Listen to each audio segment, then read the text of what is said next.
Yeah, let's see. You know who will know is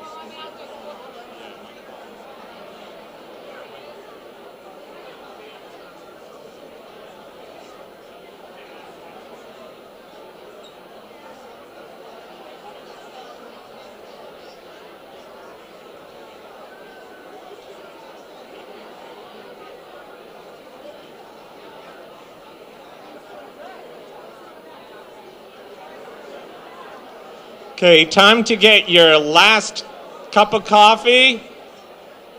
Send your greetings to the people you just recently met.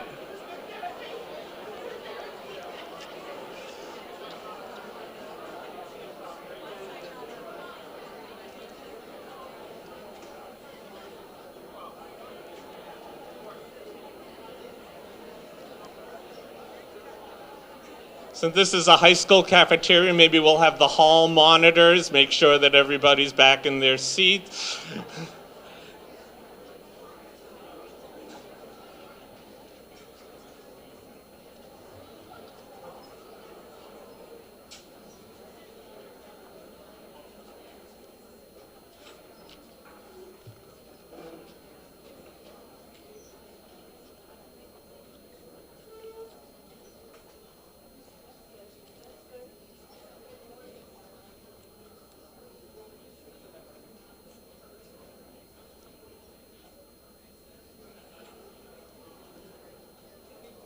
It is my great pleasure to introduce Kim McLaren, our featured speaker. But before I introduce Kim, I really have to tell you something.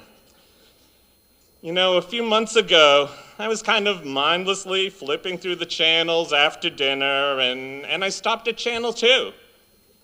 Basic Black was on. I decided maybe I should listen to the guest being interviewed, thinking, well, you know, this guy being interviewed, he's kind of interesting. He might be okay as an MLK speaker. He was some type of professor. But man, that woman interviewing him, she's really sharp. She's not letting him get away with anything. I wonder who she is. Well, the more I listened to her, the more I was impressed. I checked out the GBH website and started reading her credentials. Not bad. Former New York Times reporter, award-winning author of multiple books, visiting lecturer at Emerson College, brand new host of one of the longest-running public service TV programs dedicated to the Boston area Black community. Hey, this could work. So we are grateful that Kim McLaren decided that coming to Belmont would be a worthwhile experience and to speak directly to us about the language of race. I'm looking forward to hearing what she has to say, and I'm sure glad she's not interviewing me. So without further ado, I ask you to give a warm Belmont welcome to Ms. Kim McLaren.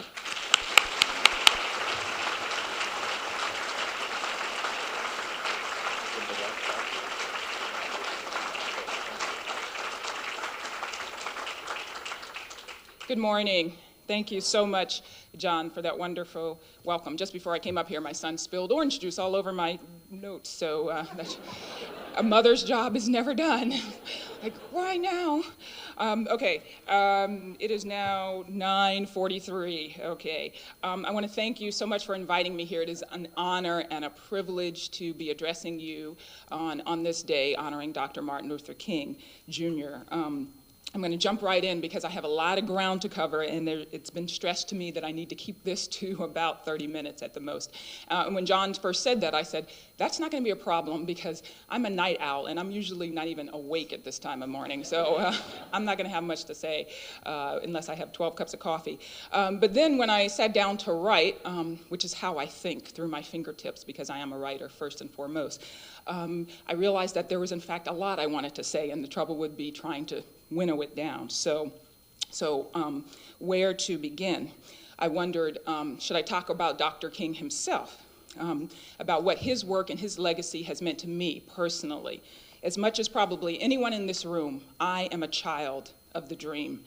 I was born in the landmark year of 1964, when the Civil Rights Act was passed. And yes, you can figure out how old I am. I don't care. That's fine. I don't lie about that.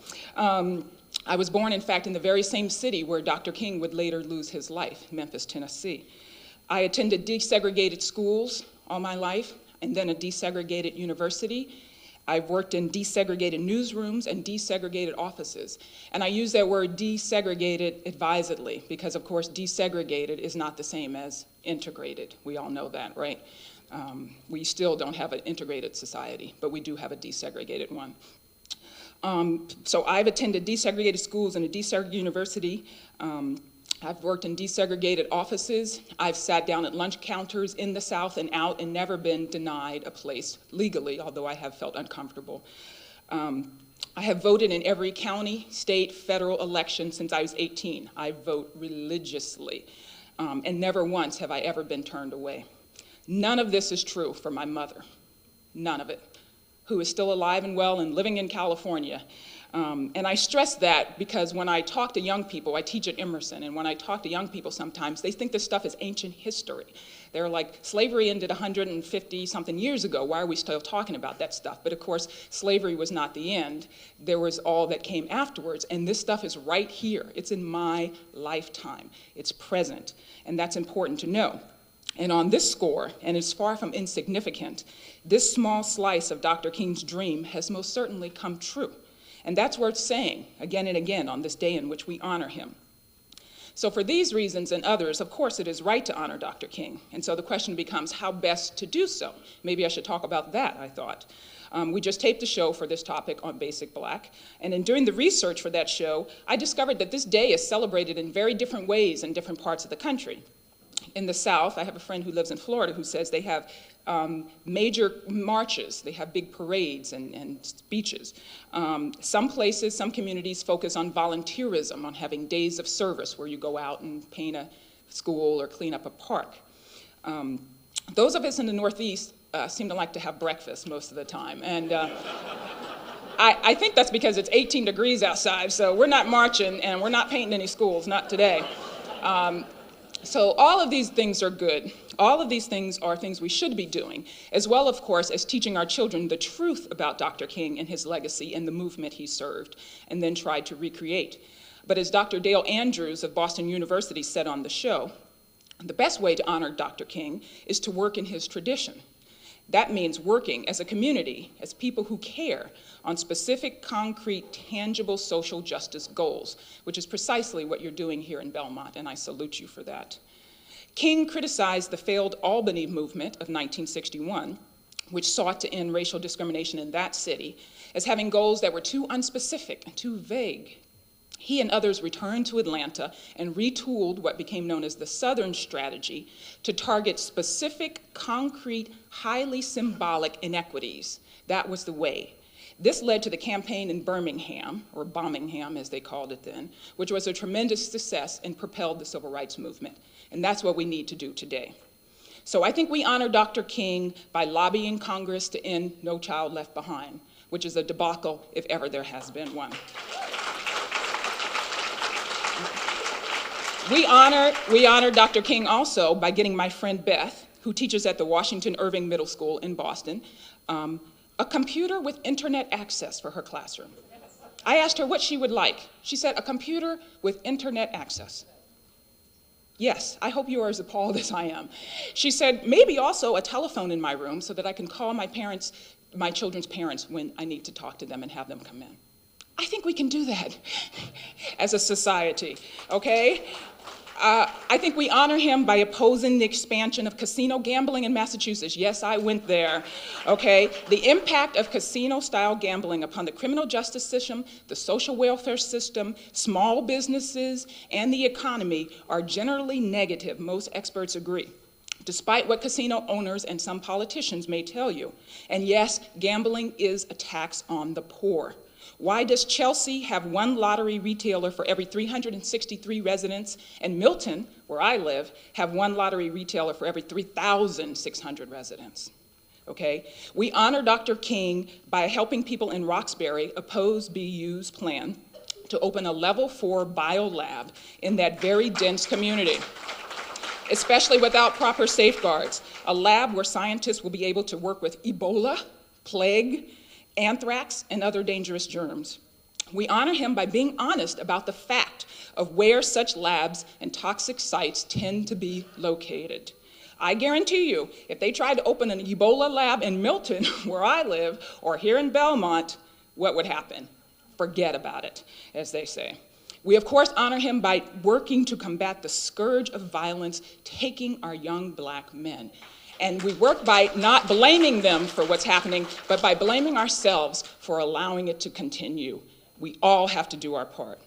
We honor Dr. King, too, by trying to rescue him from the sentimental, rose-colored shroud in which he has been wrapped.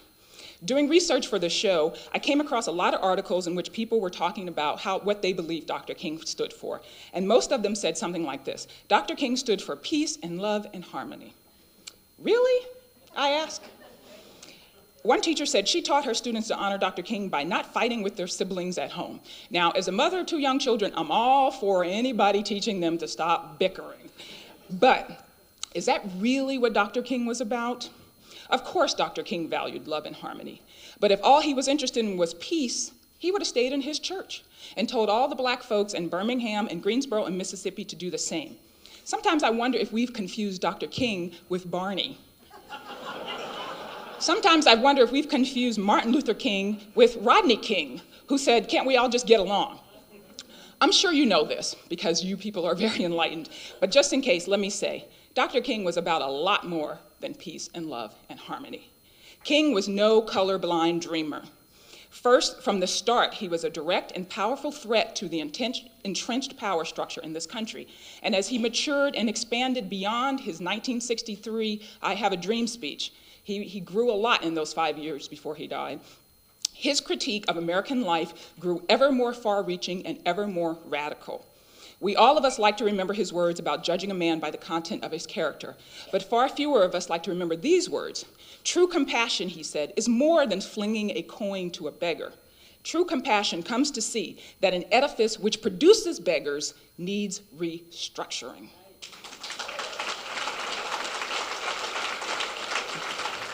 By the time of his death, Dr. King was in the middle of a transformation. Events such as the Watts Rebellion, his move to a Chicago slum in 1966 to investigate the problems of the urban poor, the birth of Black Power, and the war in Vietnam, in which he got intimately involved, all combined to cause him to reconsider whether simply desegregating society, whether his vision of a gently beloved community was really enough to transform America. He began calling instead for an international movement that would bring about what he called the radical redistribution of economic and political power. He wanted to overturn what he called the giant triplets of racism, materialism, and militarism. That's not peace and love stuff, okay? Sorry. That is a radical social critique, and it made King very unpopular in the years before his death. We forget that. Some of the very people who now wrap themselves in his memory were adamantly opposed to him at the time that he died. Some of those who used King to prop up their opposition to any social or governmental acknowledgement of continuing racial inequalities in this society are the same ones who fought him tooth and nail when he was alive. It's important to know that, because if you think King's dream was simply about little black girls and little black boys sitting down at the table at the lunch counter with little white girls and little white boys, then you would say we've overcome. But if you understand the real Dr. King and his real dream of a society where structural inequities in education, healthcare, housing, mortgage lending, etc., of a society where those things no longer existed, then you will know that we still have a ways to go. But maybe I should leave Dr. King aside, about whom I am not an expert, I say now that I've rambled on about him, and talk a little closer to home. What I am an expert in, such as it is language. I'm a writer. I make my living with words, and I believe passionately in their power. I do a lot of speaking to public schools, and when I say that to kids, that words are powerful, they look at me like I'm insane, because of course they're surrounded with words all day and all night, and they think it's ridiculous that in this day of media oversaturation, that the sounds we make by blowing air through our mouths can have any kind of power, but they do. Words shape the way we think, which shapes the way we act.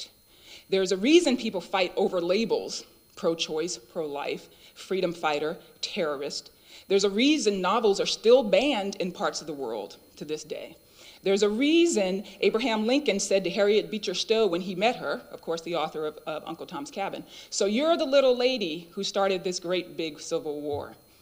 As much as anything else, Uncle Tom's Cabin was responsible for the start of the Civil War. Did you know that? Yes. Yes, words are powerful, which makes it all the more problematic that we don't really have a common language when it comes to talking about race. Some of the most important words and some of the most common seem to have lost any agreed upon meaning. We can't agree on what they mean, and that makes it troubling. Words such as diversity, colorblindness, tolerance, racism, and even race itself. Let's start with race. I don't have time to do this, but when I speak to young people, I ask everyone to write down their definition of race. And you'd be amazed at how different our definitions are. We can't even agree on whether it's biological, genetic, cultural. We don't know. Then I usually take a piece of paper and I write populations on it, and I ask people to raise their hands and say, who's a race? Caucasian. Just about everybody raises their hand. Asian, everybody. Then I go Chinese. Well, wait a second. If Asians are, then are Chinese? I'm not sure. Blacks, Italians. At least half the class will raise their hand. English, about a quarter people. Muslims, yeah, that's a race. We can't even, we don't know what we're talking about when we use the words. By the way, Muslims are not a race, right? It's a religion. We all got that. Okay. Don't say I didn't tell you nothing. Then I ask people, these students, how long they think the idea of race has been around. And most people say, since the dawn of mankind. Of course, that's not true. And I don't have time to explain that to you, but go look it up. Then I ask them whether they think Africans were enslaved in America because they were considered inferior, or whether the myth of inferiority was created later to justify slavery. The second is the truth, and that's a radical concept and not what you've been taught, is it? The myth of inferiority was created later to justify slavery. Africans were not considered inherently inferior. I wish I had time to talk about that. I won't.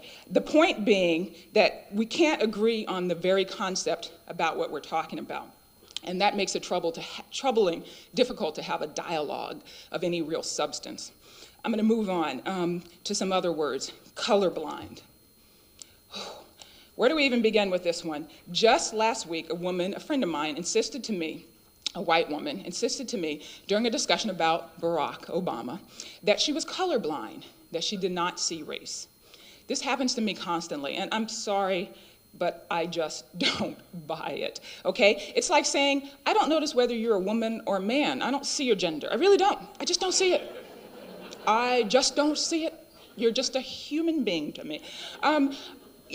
Laws can be colorblind, and the question of whether or not they should be and when they should be is something we still are struggling with. But I just don't believe that people really can be colorblind. So when someone says to me, I don't see your color, what I hear, even though that might not be their intention, and probably isn't, but what I hear is, I'm willing to pretend that you're just like me. So there you go.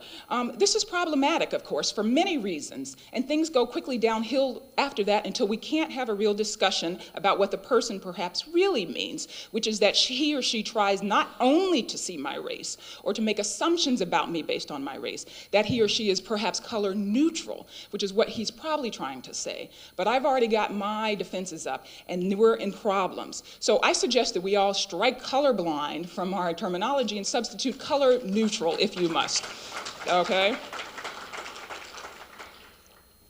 And the same with transcending race, which I heard Cokie Roberts talking about coming in on the radio today, and Barack Obama, and I don't have time to get into that, but that's very problematic too. What do we mean when we say we're gonna transcend race, that Barack Obama has the ability to transcend race? It means as long as he doesn't talk about it, then we're happy, but I'm not gonna get into that. I'm gonna move on, because John, I'll be here all day, okay.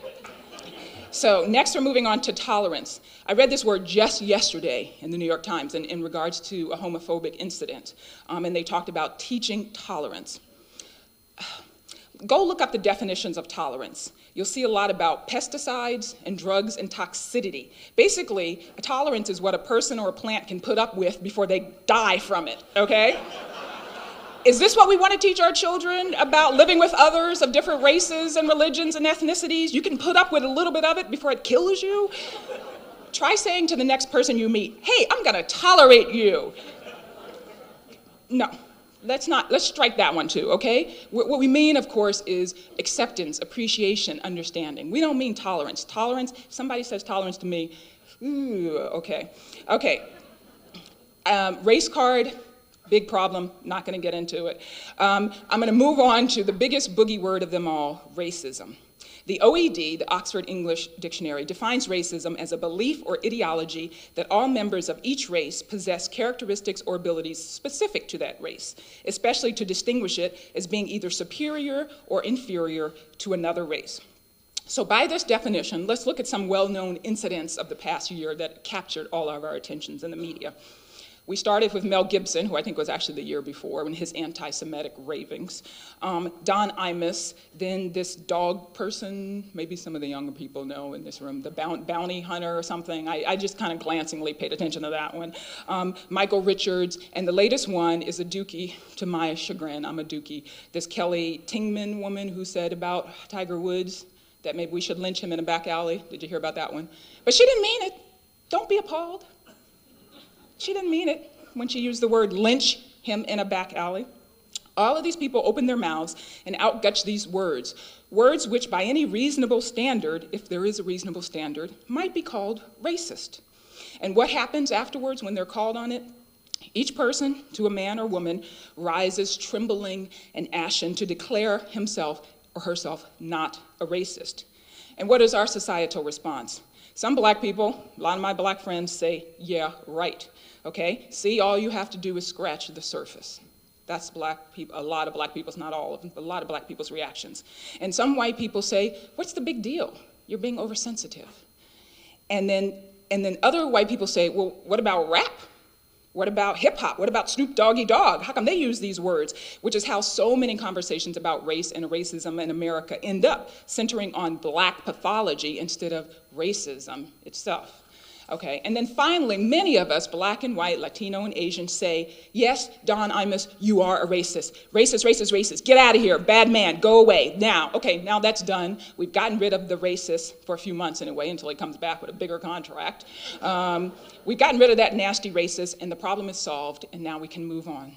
Only, of course, it's not solved. Guess what? I believed Don Imus when he said he was not a racist. I didn't think he should be driven off the air. At least I believe that he believes he is not a racist. I do. I genuinely do. I believe Michael Richards and Kelly, what's her name, when they said they were horrified at what came out of their mouths. I believe that they didn't mean what they said, because Imus thinks a racist is someone in a sheet dragging black people around by the back of their car. And he hasn't done that, at least not to my knowledge. So he's not a racist. Those people stringing up nooses all around the country, they're not racist. They're just angry or frustrated or making a joke or making a point. These college students at universities across the land holding ghetto parties, have you heard about these? Dressing in blackface and bling and holding ghetto parties, ghetto fabulous parties. This has become very popular on white college campuses. But these kids aren't racist. They're just having fun. Why are you so sensitive? If a racist is a person who actively and willfully, in word and deed, seeks to demean, undermine, oppress, or do harm to people whose skin color is different from his own, then honestly, few people in America are racist anymore. Which means we no longer have a problem, right? And all these documented racial disparities in education and housing and juvenile justice and subprime mortgages are simply the result of bad culture on black people's part or bad luck or whatever. On the other hand, if racism is not an individual crime, but a societal one, not an interpersonal issue, but a cultural one, not a one-on-one kind of thing, but a challenge for us all, then we have a different story on our hands. A story which I suggest we best begin by getting rid of that problematic personal form of the word racist. If we get rid of the word racist, we can stop pretending that all of us, Black, white, Latino, Asian, Native American, whatever, through no fault of our own, and that's important, have not absorbed what remains of 300 years of deliberate indoctrination about the inferiority of one or more slices of humankind and the superiority of another slice.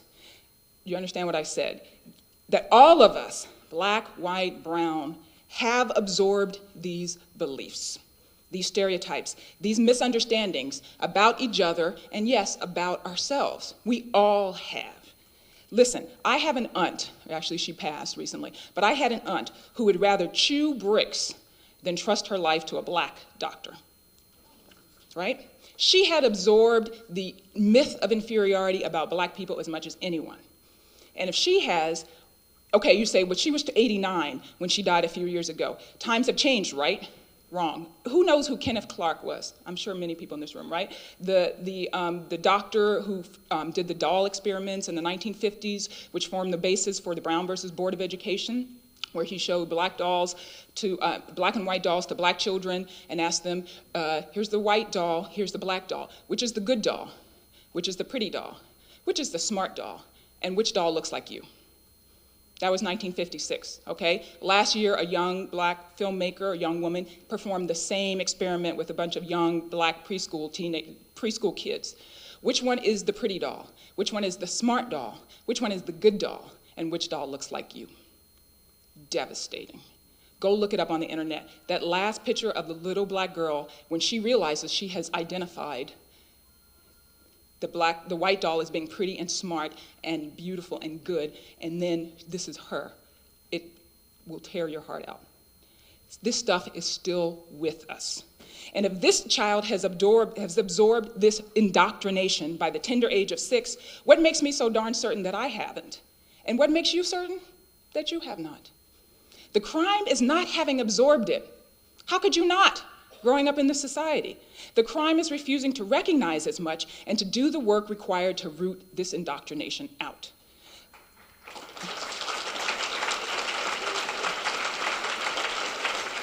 I said this, I spoke at my alma mater, Phillips Exeter Academy, on Friday, and a young white student came up to me afterwards, practically in tears, and he said, I have these thoughts, and I don't want to have these thoughts. Thank you for saying this. You know, it's like, so I said to you, I hereby absolve all of white America, okay? Let's move on now, people. You're all absolved. Let's get beyond this stuff.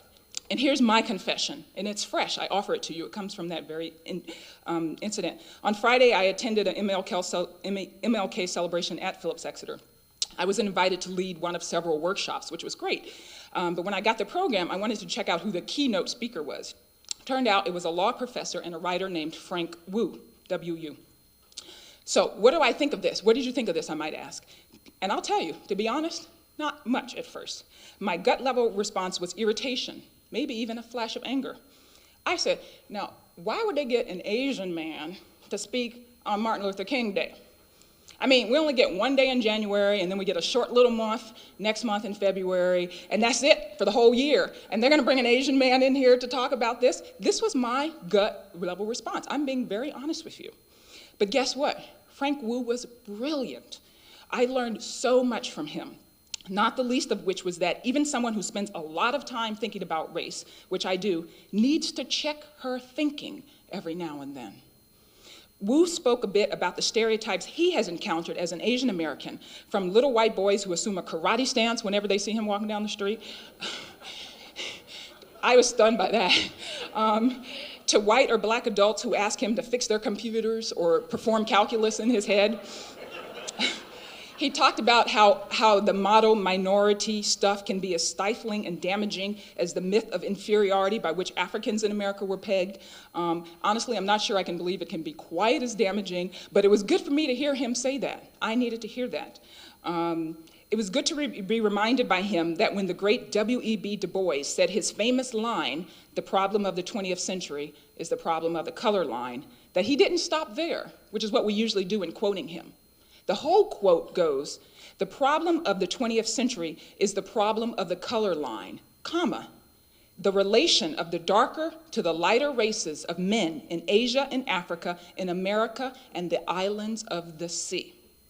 So if Du Bois, who was one of my heroes, who was absolutely a race man, who was utterly and completely committed to the uplift of Africans in America and later in Africa, if he can understand that the issue is bigger than any one group's oppression or freedom, if he can believe that it's not about charity, that it's not about fixing a problem people or enacting revenge upon an evil people, that it's not about victims and villains, that we have to get beyond that, but it's about all of us working hard in relationship to one another to create a fair, just, and equitable society, which is the only society that will survive ultimately. If Du Bois can see this in 1903 America, then I think I can try to see it in 2008. So,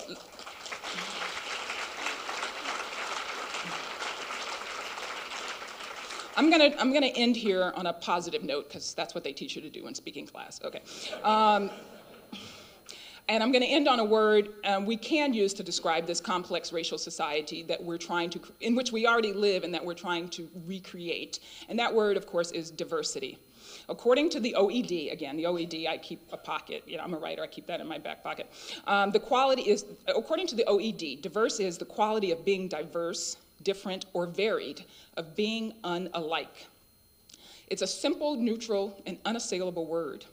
When used in the racial context, it's usually meant to signal that whatever institution in question, schools, workplaces, whatever, should welcome and celebrate people of different races, ethnic groups, religions, et cetera, sexual orientation, et cetera.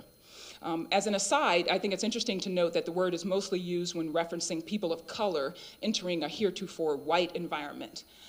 When I was a reporter, the newsroom that I was in underwent diversity training, which basically consisted of us all being shown videos of white people saying really horrible things, and then the facilitator explaining why they were inappropriate. Needless to say, this caused a lot of defensiveness and backlash and didn't get us anywhere. But it's interesting that diversity is rarely used in the context of white people entering, working in, living in, going to school with in what are heretofore black communities or Latino communities or Asian communities. We don't consider that diversity. One reason for this, of course, is that it almost never happens, right? In reverse. I know it's preaching of the converted to ask the question of this group, but I always find it interesting, and you don't have to answer, to ask people to think of the last time they were in a prolonged situation in which most people around them were of a different race. When was the last time? Of course, if you ask that question of black people, they'll say about 10 minutes ago, all right, because I had to go to work. If you ask that of white Americans, not so much. So, but back to diversity. I mentioned this word at Exeter the other day, and one kid raised his hand to say he hated that word because it stressed our differences. It stressed that we were different. He likewise said he hated the word race. In fact, he said the word race is racism. He said, why don't we just stop talking about it? Okay? He almost demanded it. That's the way to make it go away. His family was Irish, he said, and when the Irish first arrived in America, they were discriminated against, which of course is true, but then they stopped talking about being Irish, and the discrimination went away. That was his understanding of history, for which he cannot be blamed at the age of 16.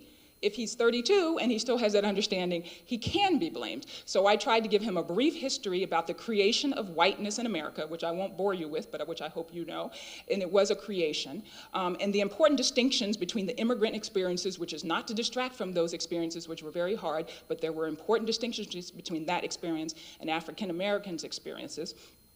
And I told him to go read a book called How the Irish Became White. He was like flabbergasted at that concept, that somebody had written a book called How the Irish, what do you mean how the Irish became white, he said.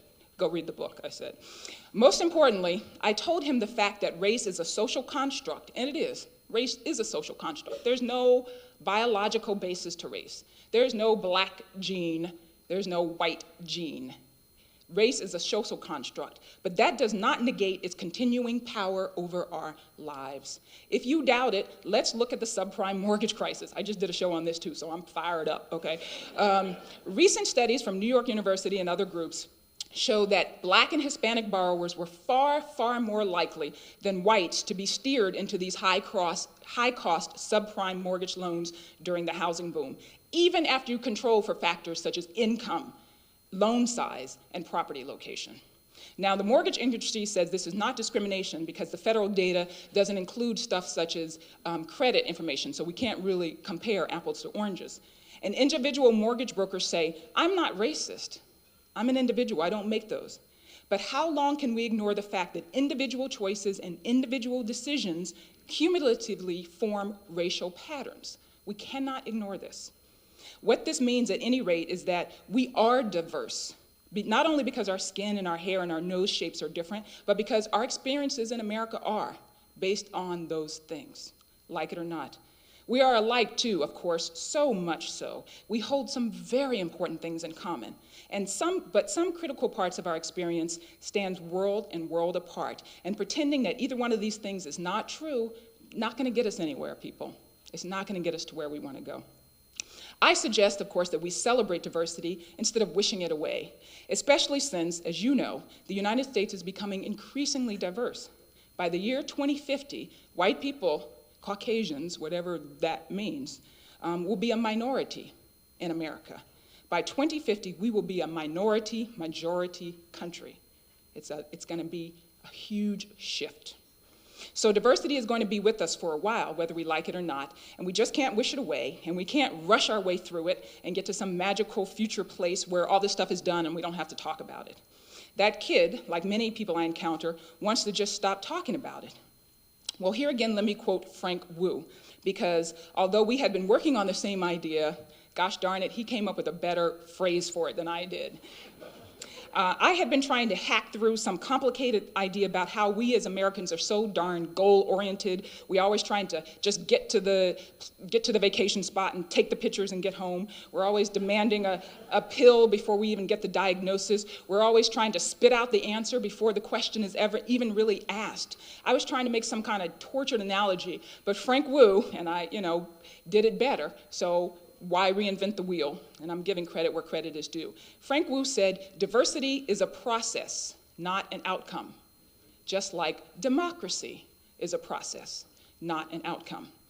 Now, in a couple of weeks, about a week, we're all going to go the poll, right? We're all going to go to the poll, right? We're going to line up and we're going to cast our votes, and it doesn't matter who you're voting for. But imagine if you were standing in line in this gymnasium or wherever, and the person in front of you turned around and said, man, weren't we just here like 2 years ago?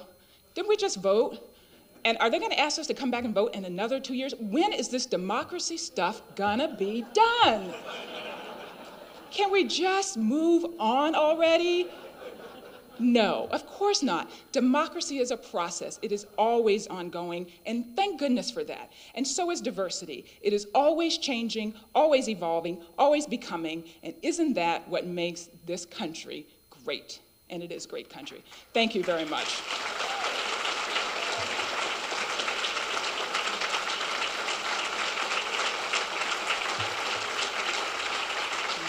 "30 minutes flat." Long time. All right. So we're going to have Q&A, okay?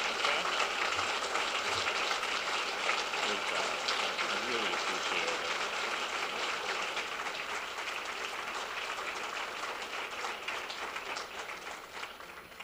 Well, I think that was more ideas per minute than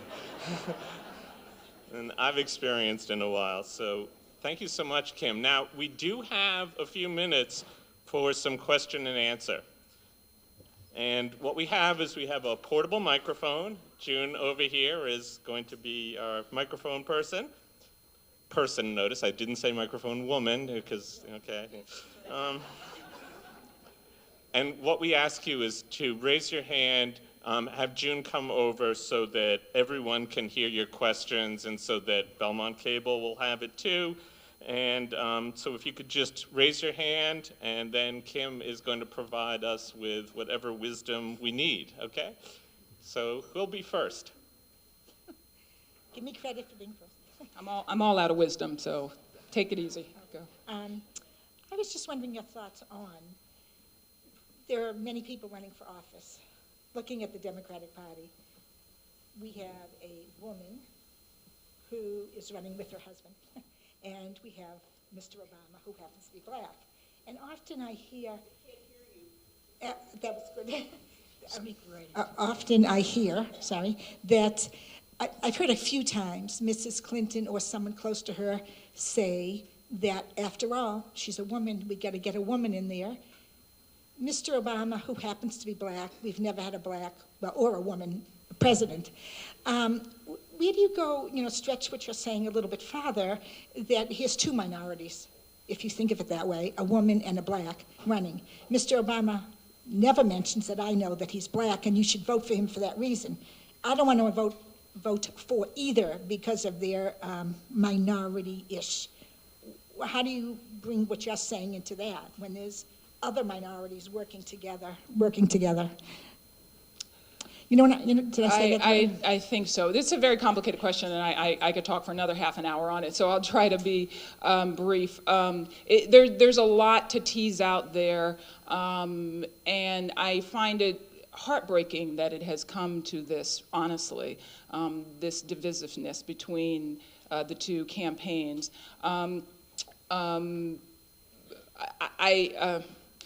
It's very complicated. There are several points. One of which is that the experience, it's interesting that I was listening again to Cokie Roberts coming in today, and she said Hillary won because she had the support of women recently in wherever, Nevada, and Barack won 83% of the black vote. But, I'm a woman, so, when we say women, we mean white women, but we say women because it's default. It's like in the New York Times when I used to work for the New York Times, and whenever I had a prominent black person, you would say Spike Lee, comma, who is African American, comma, blah, blah, blah, blah. But they never say George Bush, comma, who is white, comma. The default is white, and that's problematic that we assume that. And so I don't really know how to answer your question. I'm not going to tell you who I'm voting for, Barack Obama. But everybody should vote for whoever they want to. But I think placing the burden on Barack Obama to transcend race, to not talk about race, is unfair and unrealistic. And women are not a minority. And in fact, if we all know that, of course, it is white women who benefited most from affirmative action, if you look at statistics, and women are not a minority. So it's a very complicated issue. I think it was in the New York Times this morning, can't escape politics right now. I think it was Tom Brokaw who said, I think it's really productive not to talk about gender and race. And I'm just wondering, a man of such authority and wisdom, to deny that those issues aren't in front of us. Yeah. I'm just curious what kind of damage does it do to someone like Barack Obama to not talk about race? It does tremendous damage. I mean, Tim Russert said during the debate, it's time to get beyond and get to more substantive issues than race. What's a more substantive issue than race? And from my perspective, I mean, I think what he was saying is let's not talk only about race, and of course we agree with that, but we have to listen to, that's what I mean about listening to how we're talking about these issues and how we even frame them and who's saying what and who can define what is substantive and whose experience are you denying by saying these are not important issues and all these kind of things. I don't think we should be afraid of them, and I don't think we should shy away from them, and the truth is Barack Obama has to be very careful. He cannot talk about race, and that's problematic. I mean, if he talks about race, he's done for, and he knows that. And that's not fair, but that's the reality. And so here we are, swirling around in this mess. And, I don't have any answers. I certainly don't. My question would be to you is, what would you have to say to young children who are from multiracial backgrounds? I happen to be half black, half Puerto Rican. I grew up in a privileged neighborhood, so there was always a little bit of confusion when I was growing up. What would you have to say to that, just in general, I guess? Well, my children are from a multiracial background. I mean, and so we talk a lot about these issues. So, that's another half an hour conversation. But, we are all from a multiracial background in America. We pretend that we're not, but there's no, pure pool of white people and pure pool of black people. It's ridiculous, I mean, come on. I'm black. I've been to Africa. I'm not 100% African. I can't trace my ancestry back there. We're all from a multiracial background. But of course, there were reasons why this was constructed. I teach my children about the one-drop rule and where that stuff comes from and why Barack Obama is identifying as black and is not denying his mother. It's absolutely not. My children do not deny, and I don't want to get too personal, but it's not about denying that kind of stuff. It's about making an understanding about where you stand in the society and where we as a society stand in relationship to one another. So I don't know what to say to you other than, your struggle is not yours alone. I know many people who've had it, and it is it is unfortunate that it is even a struggle because, you obviously will embrace all of who you are. But I also think that for my children, I teach them to embrace all of who they are, but to understand the struggle of part of the people that they come from, and to be a part of that struggle, because that's important. They need to be a part of that struggle going forward, which does not deny the complexity of their personhood. And I just teach them that we're all multiracial. We really are. And, and to pretend otherwise is just, we're so ahistorical in this society. We just want to start from these kids I talked to at Exeter. It's like, let's just start from day one. Let's just start from here. Let's forget about what happened in the past. We really want to do that. We really can't, people. The past is always with us. Good morning. Good morning. Do you have any thoughts, suggestions, or examples of communities such as Belmont, for a community like Belmont, for the kind of work that they can do moving forward? I would not even, that's a wonderful question. I wouldn't presume. I think what you're doing right here is an excellent start. Excellent start. But I think we need to, we as a group, and we struggle with these issues in Milton. I struggle with it with my children's school and in my church, and all these issues. We all do what we can. We're both working on concrete actions. Like I said, getting my friend a computer, which is what we're doing in my church. I mean, when I heard that, I was just appalled. A public school in 2008 that she doesn't have a computer. So you find out these very specific needs that can be met. But also lobbying on the bigger issues. That's important. Calling our congresspeople about No Child Left Behind, and getting to overturn the veto about child health care. I mean, that's ridiculous that the children in this country don't have health care, and that should be vetoed. But as far as specific suggestions, I think you're doing it. I think even having a group such as Belmont Against Racism is doing it, and where the needs are here, helping the families that come through the MEDCO program. That's important, and that's powerful. There's a ripple effect, so I think you're doing it. Good morning. Good morning.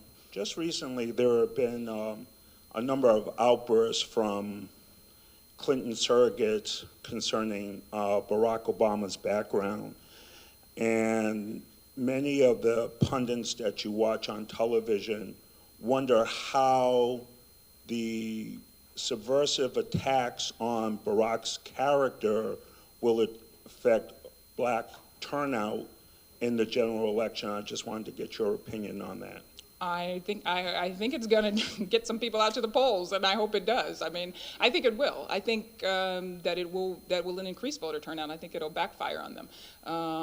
But that doesn't address the larger issue of why they're doing it in the first place and why we have to do this. I mean, I find the whole thing quite disheartening, and it's going to leave a bad taste in a lot of people's mouth when it comes to whoever is the eventual nominee. And I hope they've considered that. It's left a very bad taste in my mouth personally.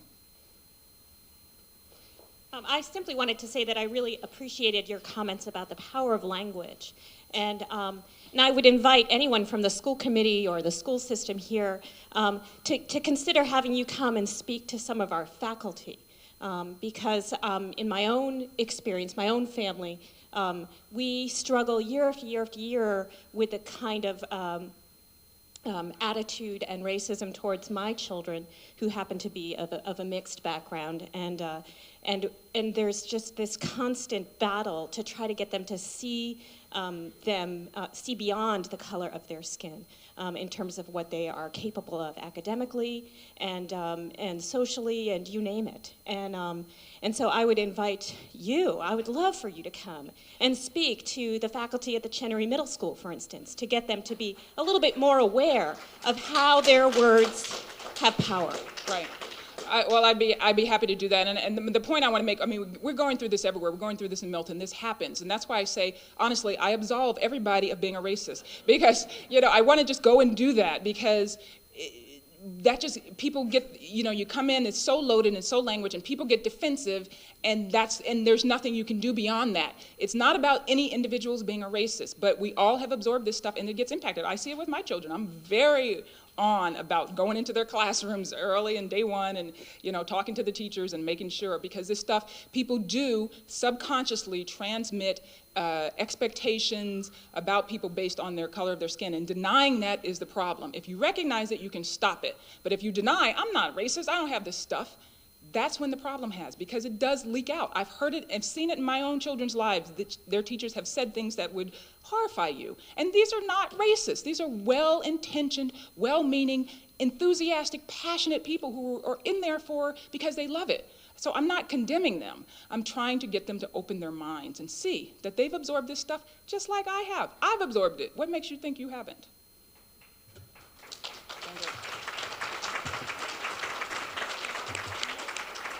Yeah, we'll take one last question.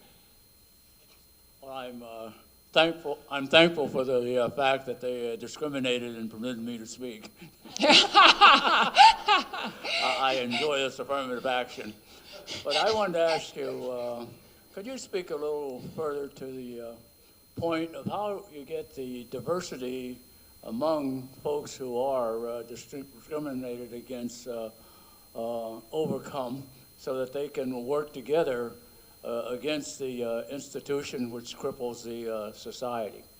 Quite frequently, the various people who are victims of America's whiteness tend to move in the direction of whiteness as a solution, rather than aligning themselves with those who are a little further down on the ladder. Yes, that is a problem. I took out a whole section of my speech, which I won't go into now, about how there is much and serious psychological work for all of us to be doing, but it's different work. White Americans have very serious psychological work to be doing, and Black Americans and Latinos and Asians and Black Americans have serious psychological work to be doing, and that's the work we need to do. And we can't really do that work together, because then all kinds of other stuff gets dragged in, and that's part of the work that we need to be doing. You're absolutely right, that we tend to disassociate ourselves and move away, and because, and who wouldn't, quite honestly? Why, if you could get out, why wouldn't you get out? But we can't do that. We can't abandon our brothers and sisters, and I think we address that by going back. I try to give back. I speak a lot to kids. I go into, it's an individual thing. And I teach my children not to move away, and teach my sister's children, and that's the only thing we can do, is to just make it an individual decision that we cannot walk away from our own people. But you're absolutely right, and that's part of the work we have to do. And I'm trying to do my part. And I thank you.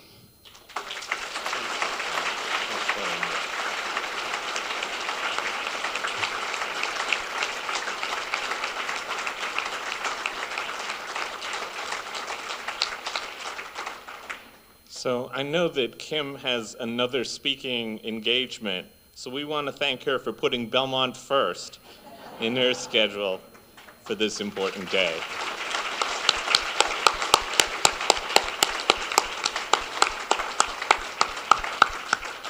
And now I'd like to welcome Rick Howard to raise our spirits in song.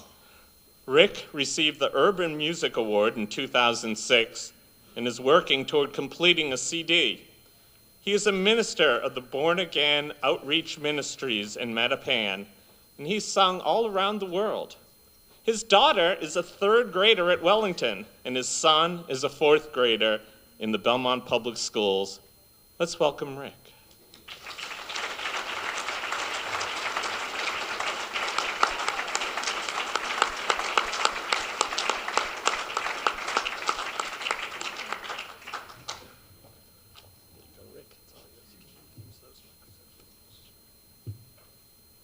Good morning.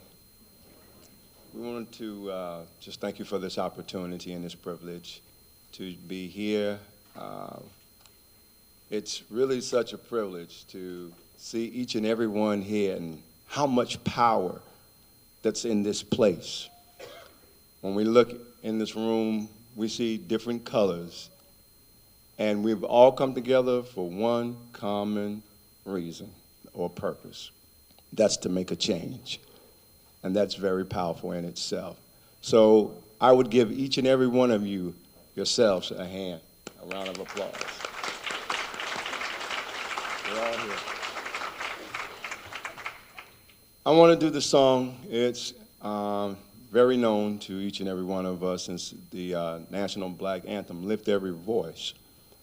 And as we, from year to year, day after day, time after time, we who of all different colors, we come together to lift up our voice to make a difference and to make a change in this world.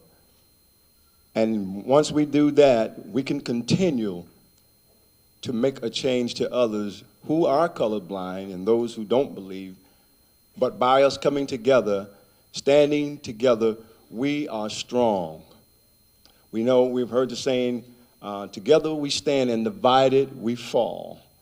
And we have come together for this purpose, to stand together and to be strong. Lift every voice.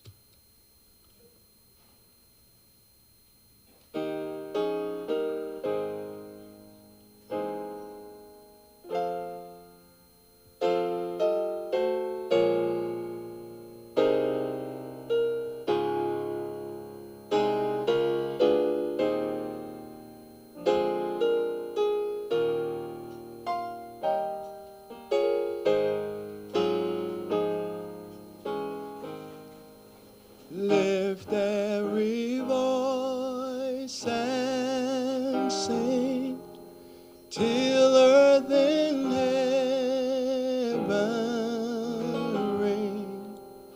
Ring with a harmony of liberty. Let our rejoicing rise high as the listening sky. Let it resound loud as the rolling sea.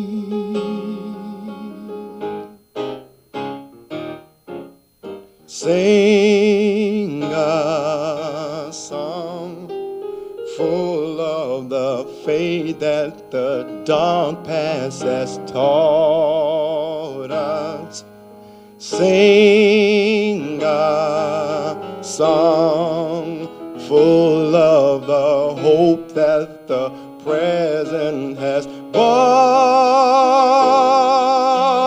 us, facing the rising sun of our new day begun. Let us march on till victory is won. Stony the road we trod, bitter the chastening rod, felt in a day's wind home unborn has died, yet with a steady beat have not a weary feet come to the place wherewith I Father's side. Yeah, whoa. We have come over a way with the tears have been watered. We have come over the path through the blood of the slaughter,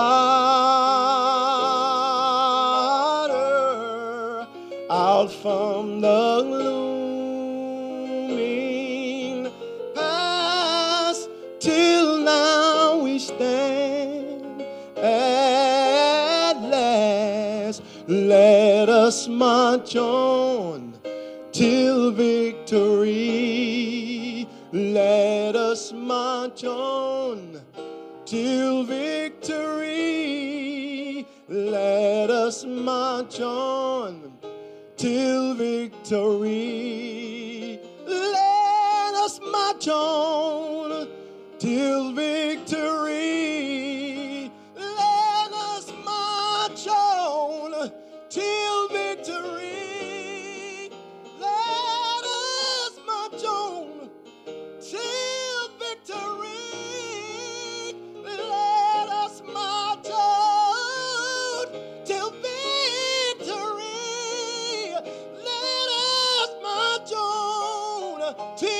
victory. Let us march on till victory is won.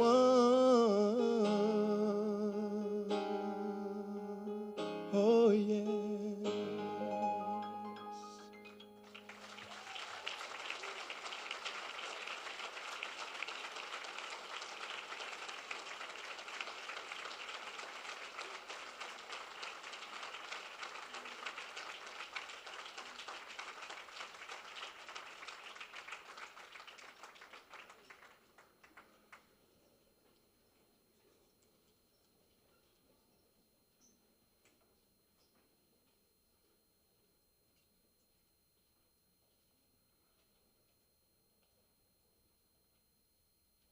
Wow, that was a beautiful song. Thank you, Rick. And that song really sets the stage for one of the highlights of the MLK breakfast. This is a moment when we get a chance to honor the dream of Dr. King by honoring those who have done the best, their best, to carry out this dream in their lives.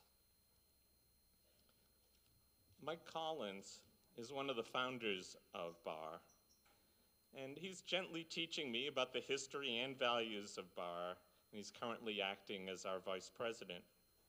And he's going to be presenting the first MLK Keeping the Dream Award. Mike?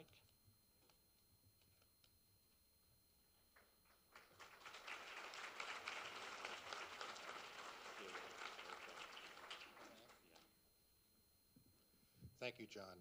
I've been encouraged by my wife to speak louder and slower, so I'm going to try my best. She's my best coach. Thank you, John. I am honored and very happy to have the opportunity to present one of the awards this year to a long-term resident of Belmont, someone whom I have admired for many years, who is a simply remarkable, caring, and courageous woman.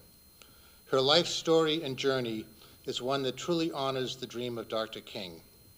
She was born and raised as a young girl in Smithfield, Missouri, where her father was superintendent of schools at a time when school segregation was still the law of the land.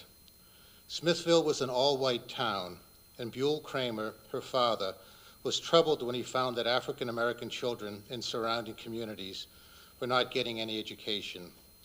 Her dad set an early example for her by pushing hard for and obtaining funding support for a bus to help African-American children unable to attend any local schools get to the nearest school they could attend. This early experience made a lasting impression on her and no doubt helped shape her future commitment to fight segregation and work for social justice. I am speaking of Laura Miller, a former social studies teacher.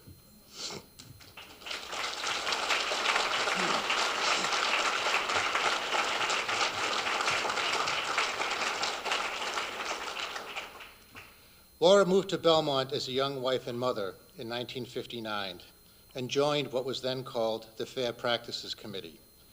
Ann Covino Goldenberg, who was also an activist with Laura on the committee, recalls Laura going to a selectman meeting and stating rather forcefully, "Wow, Belmont has some problems." During this time, she and other committee members worked to bring fair housing practices to Belmont in the early days of community-based fair housing efforts.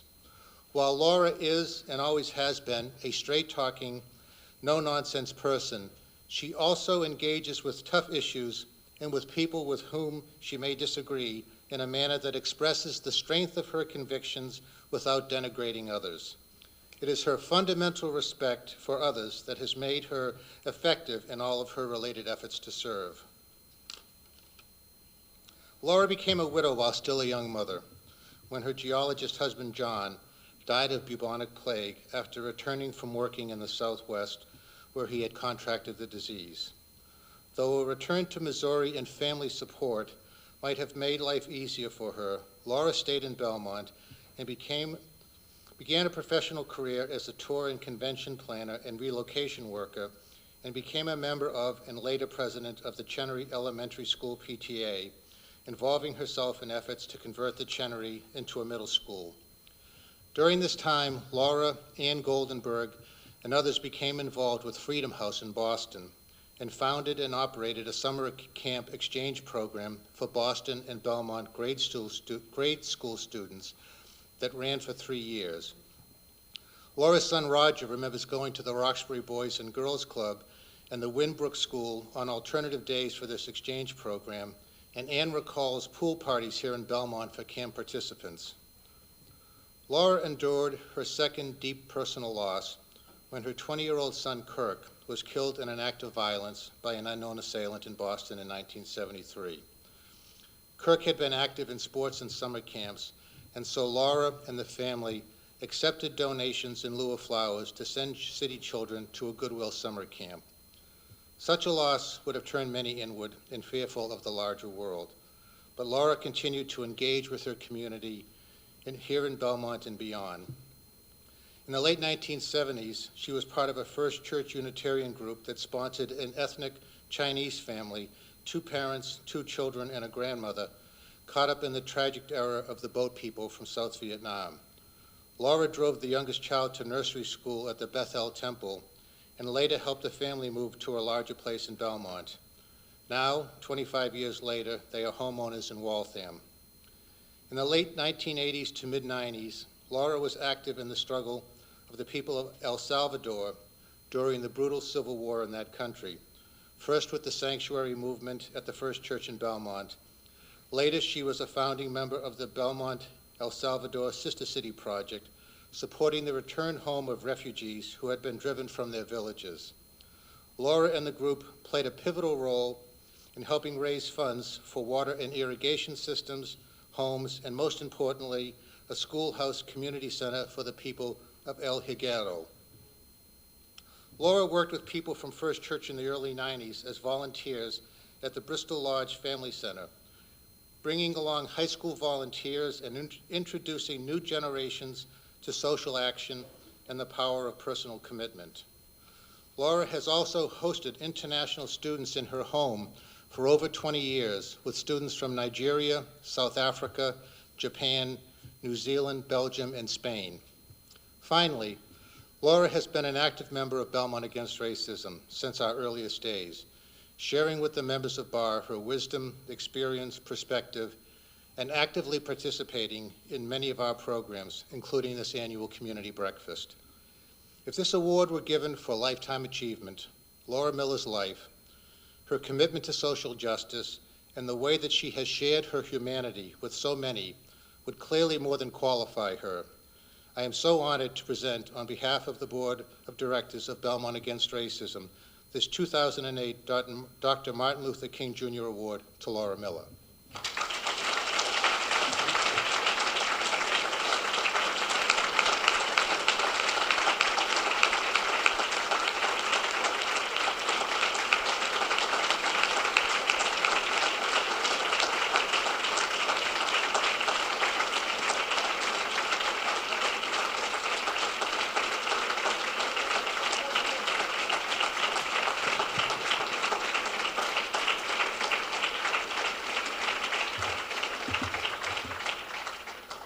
Thank you for the, I'm sorry. Thank you, Mike. I'm overwhelmed and grateful and excited, but nevertheless, when I look at these beautiful faces of these early members of BAR, still operating at a full speed ahead, just as they were some 14 years ago, the last few years I've been a rather inactive member, but there have been health reasons. But I just want to thank you for this magnificent moment, and I'll cherish these memories for the rest of my life. And this, of course, I just trust that the work of BAR will go on continually and serve our beloved Belmont and far beyond. And thank you very much.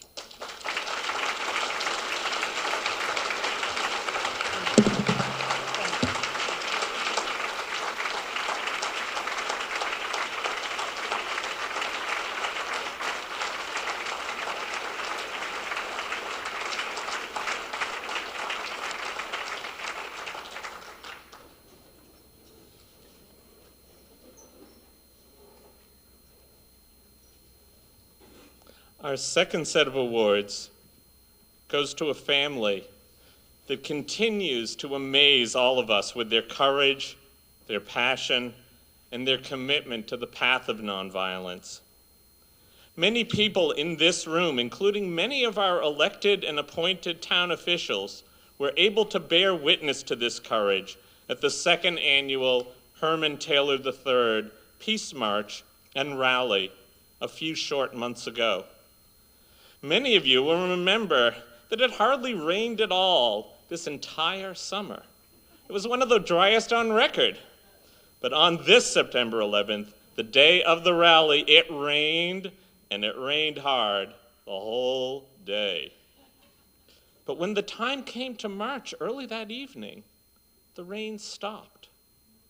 It was as if heaven itself knew the importance of gathering together to bear witness to the memory and the spirit of a young man who loved to be outdoors, playing basketball, making friends, making Belmont and Boston proud. And the heavens knew that the family of Herman Taylor III was doing the work of God by bringing the spirit of Martin Luther King to an entirely new generation that has been so deeply touched by senseless violence. I'd like to invite Fran Yuan, who was last year's award winner, to help me distribute this year's award. Now, a number of the members of the Taylor Luce family can't be here because they're working, okay? But we do have in our midst Marissa Luce. But I'd like to talk about each one individually. First, I want to speak about Mr. Herman Taylor Jr., a man who really has shown us through his quiet dignity and presence what it means to be a father and what it means to be a man. The next person is Sarah Coleman. Sarah is a woman who has found a strong public voice and a deep caring for other youth in her community that shines through from the depths of her private sorrow. And finally, I'd like to honor Marissa Luce for galvanizing our two communities together and providing a unique path for Belmont to transform our shock and grieving into concrete action. When others doubted, including myself, Marissa believed. This family deserves our thanks. This family merits far more than this one simple award. Marissa, could you come up, please?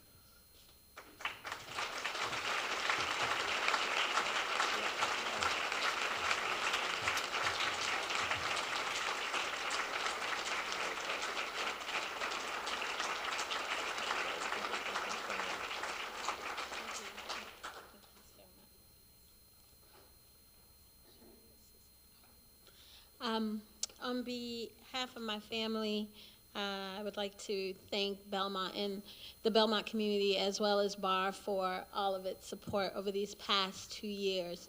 It certainly has been much easier knowing that you have so many people who are, in your corner and supporting you through this difficult time. And I know that it would have been very challenging not being able to have that much support there for us in terms of trying to not only organize our community, but also to really take a stand, I guess, in terms of, speaking out about the violence that's going on in our community, the senseless violence that's going on in the Boston community. And so although although they're not here today, they are very sad that they're not able to be here, particularly my mother, because, she really wanted to be here and she really loves Belmont a lot, and especially this school and its students. So thank you so very much. We're truly honored.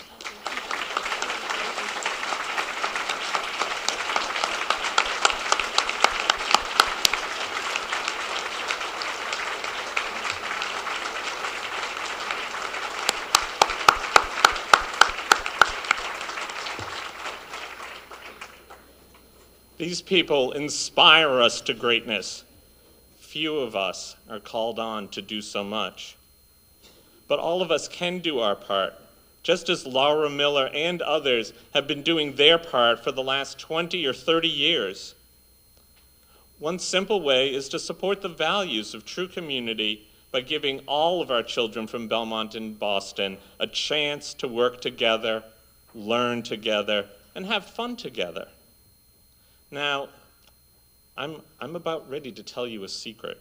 Okay, it's a secret about high school that might shock some of you. In fact, if there are any children or teenagers here in the cafeteria, I need to ask you to please cover your ears.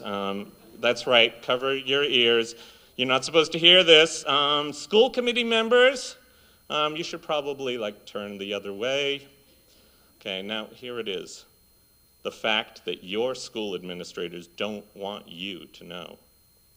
Over 50% of what you learn from high school is outside the classroom. It is the social interactions that really matter.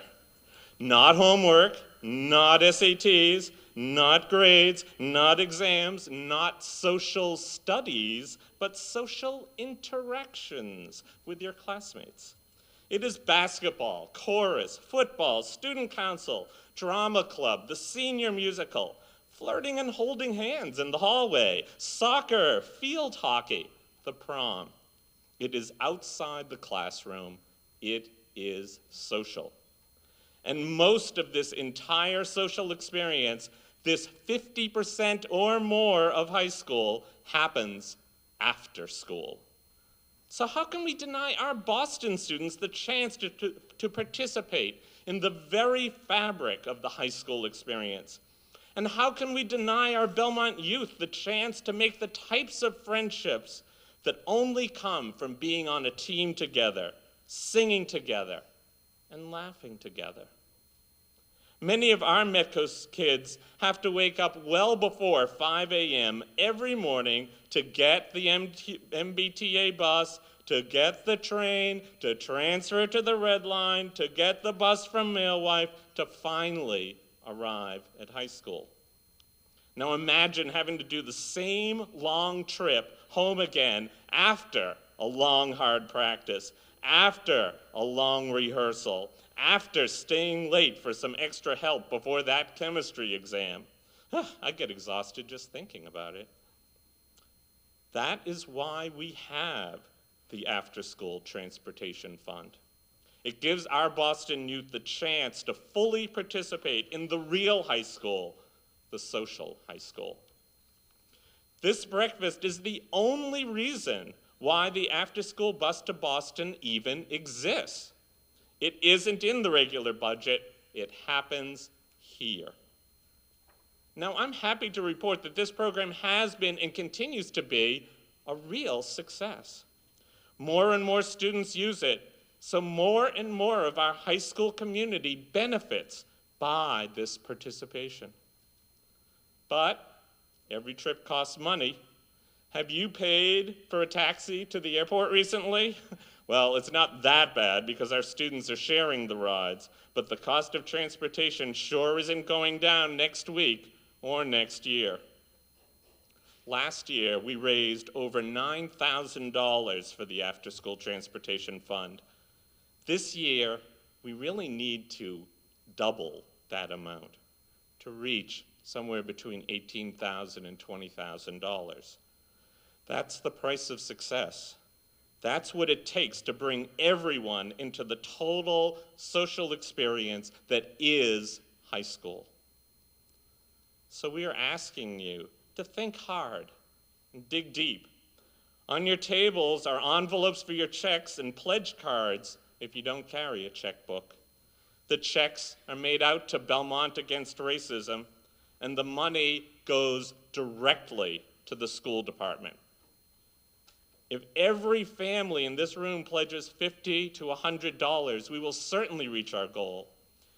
Even if you can only pledge $10 or maybe $50, you are not doing this alone. There is strength in numbers, strength in unity, just as there is strength in diversity. Local businesses have already pledged over $5,400, And individuals, including bar board of director members, have already pledged over $2,000. So we are well on our way. We are only asking you to do your part. Together, we can reach our goal.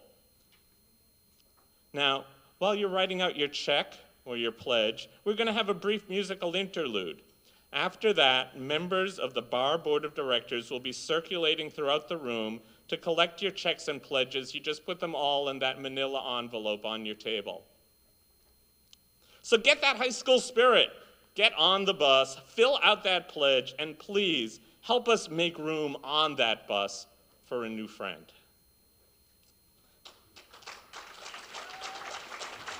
So now, please welcome back Darlene Wynn, who will once again bring the gift of song into our lives.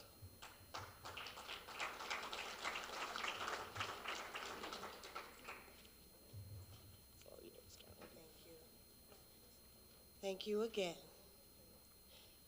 We're going to bend the program just a little, and I'm not going to do a song called Never Give Up. Instead, I'm sorry. It wouldn't sound the same, trust me. Instead, I'm going to do a gospel song called His Eye is on the Sparrow. It's a little easier. We'll do that one for you later. Bless you. You guys continue to pray my strength. And I did want to say, yes, not only am I an old school Belmont person and then my younger kids, but my older children still have their ties with the friends that they made in the Belmont community. My daughter will be 25, if you can believe that, 25 years old in a couple of months, and she still has her close friends here in Belmont. So I thank you, town of Belmont, for your contributions and for welcoming my children and showing them the love and support that you have over these many, many years.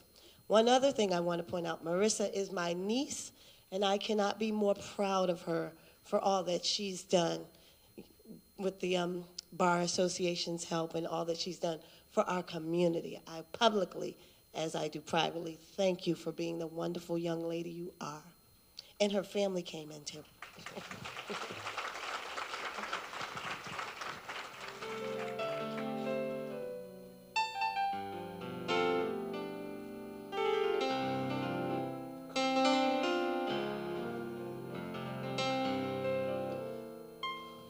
Why should I feel discouraged? And why should the shadows come?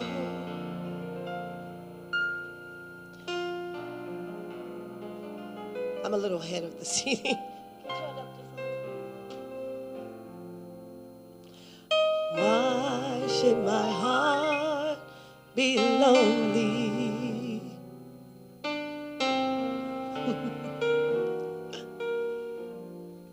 And long for heaven, I'll get it together, and home.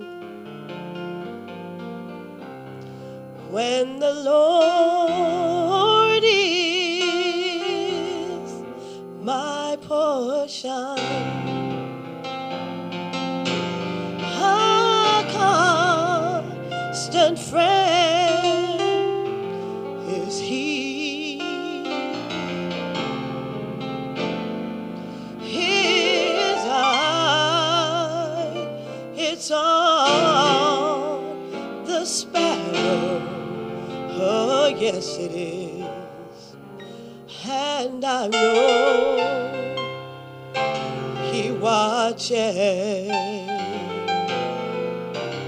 over me.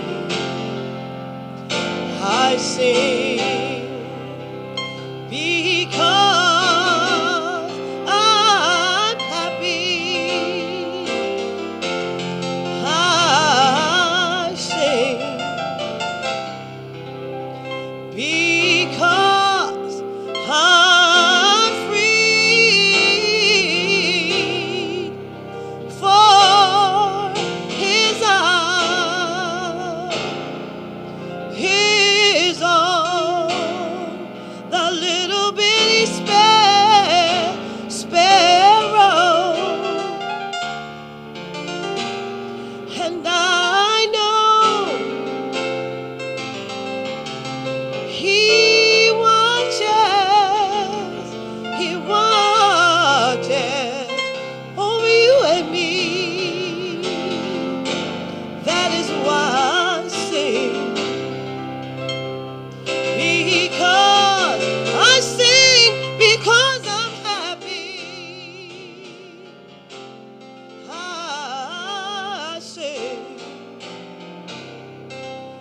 I sing because my soul is free. It's free. It's free. Yeah.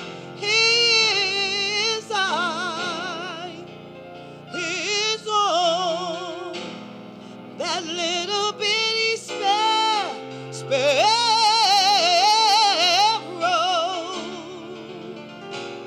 And I know he watches. Yes, I know he watches. I know he watches over you and me.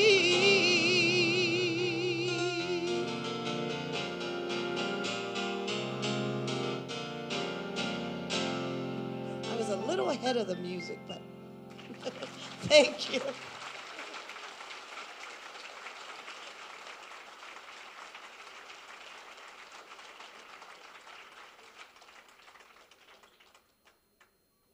Well, this has been an amazing event, but we do have one last order of business. I would like the members of the Belmont Against Racism Board of Directors, my friends and colleagues, to please stand now. Now, they don't need your applause, but they do need your checks and pledges to the After School Transportation Fund. So if the bar board members could circulate around. Got to do some work today, guys. Let's go. So if everyone else can please remain seated, they'll be circulating through the room to collect the envelopes and pledge cards. Now, while this is happening, I want to remind you about some major upcoming events. As part of the One Book, One Belmont program being coordinated by our friends at the Belmont Public Library, BAR is co-sponsoring a talk on the many facets of Islam on Thursday, January 31st at 7 p.m. On Wednesday, February 13th at 7 p.m. is a talk on the people and politics of Pakistan and Afghanistan. This and many other events are in preparation for Tuesday, February 26th, when author Greg Mortensen will speak at the Chenery Auditorium on his book, 3 Cups of Tea, about Pakistan and Afghanistan. Also, don't forget that the week of February 25th is Diversity Week at Belmont High School, which has grown over the years into an outstanding program for our high school and the entire Belmont community. On your way out, don't forget to take a look at the poster from the recent Family Friends event at Burbank School. Now, I know we've spoken a lot today about the high school, but great things are happening in this town at all grade levels. Check it out, that beautiful poster on the way back, on the way out. And finally, let's thank some special people who helped make this one of the best townwide events of the entire year. Their dedication and commitment year after year is truly wonderful. So let's start with the people who fed us and served us today, including Paul Brown and everyone in the high school cafeteria, our servers.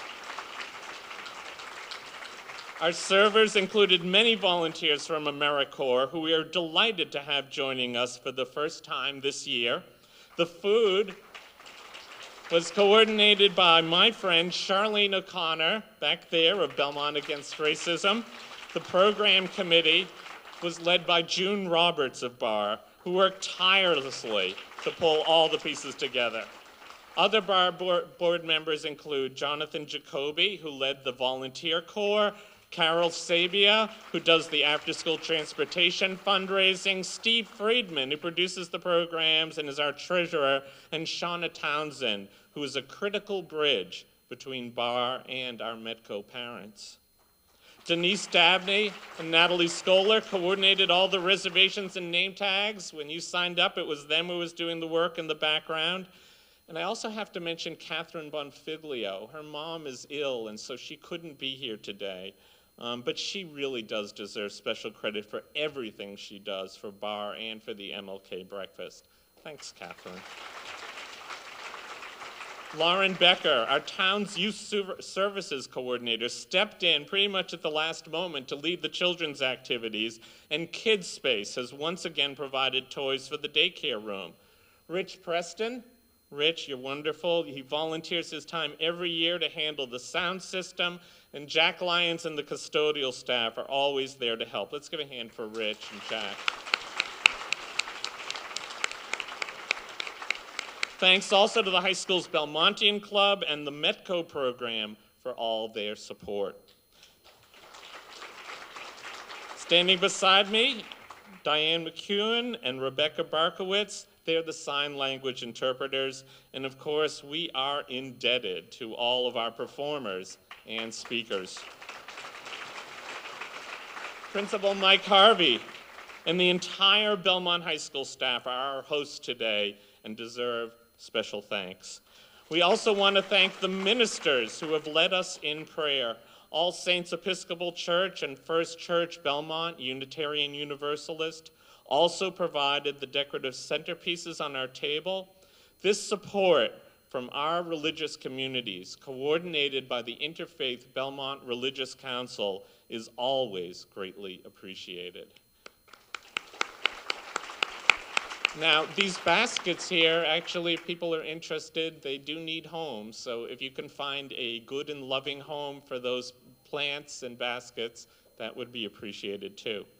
But most of all, thanks to you for coming here and supporting this breakfast and donating to the after-school transportation fund. Let's give ourselves a big hand.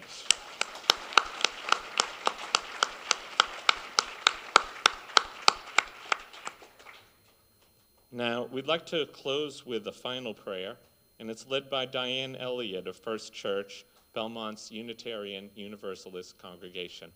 Thanks. Good morning.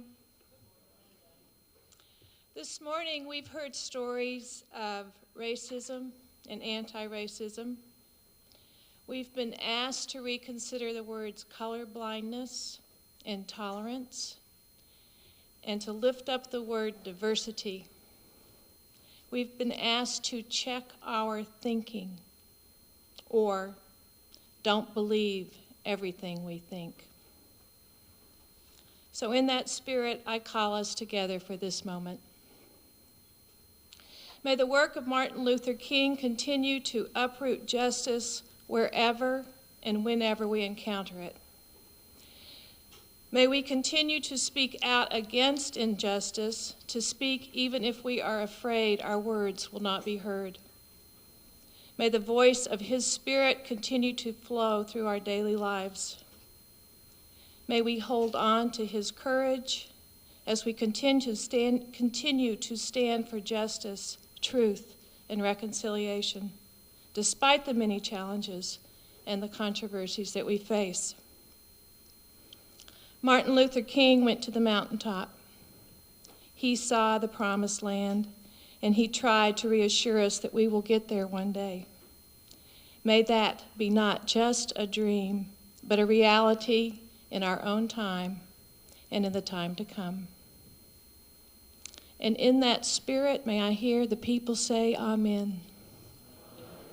Blessed be.